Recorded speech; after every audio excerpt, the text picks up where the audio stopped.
education as a basic human right. Comrades, remember that on this day, 6 years ago, in 2017, October 13, we were here in this City Hall presenting a memorandum of demands again to the Department of Education in the province, Finance and Premier. We're all standing here to present those memorandums to the very same departments, especially the Department of Education. The message is clear, is that things have gotten worse. It is clear to all of us that all these workers who are here today had no options but to take the very critical time out of their ever busy schedule to come here to express their frustrations on the failure of our employer to deliver quality education to our kids. We have noted the horrible conditions under which education workers are caused to deliver education in KwaZulu-Natal. These conditions have perpetually militated against all endeavors by education workers and improving education delivery in the province.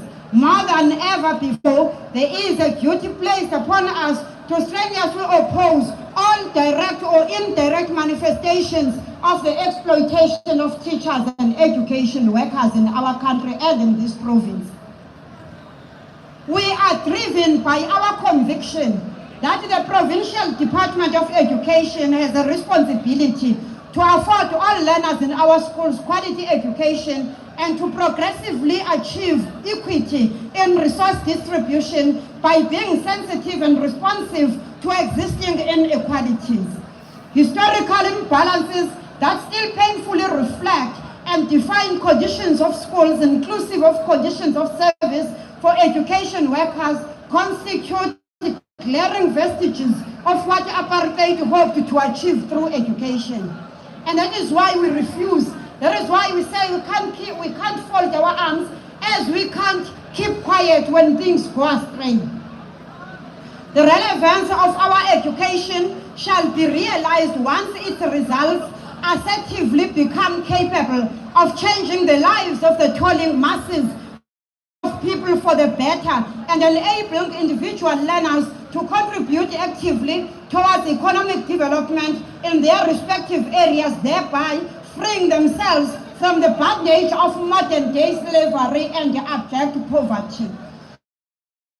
It is scandalous that we still have schools that have not been paid their financial allocations, norms and standards.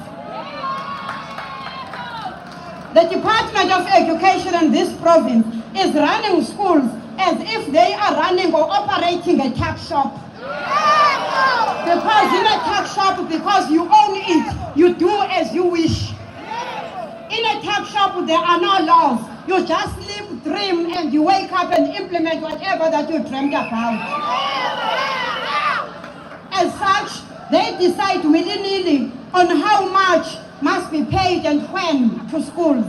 This year, a new method was introduced wherein schools were paid half, was it half or less than half, because we don't know, there was no clarity, there was no explanation given to schools.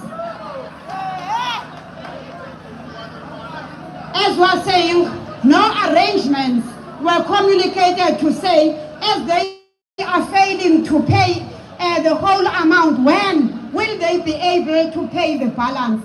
As we speak, schools are still owed the outstanding monies.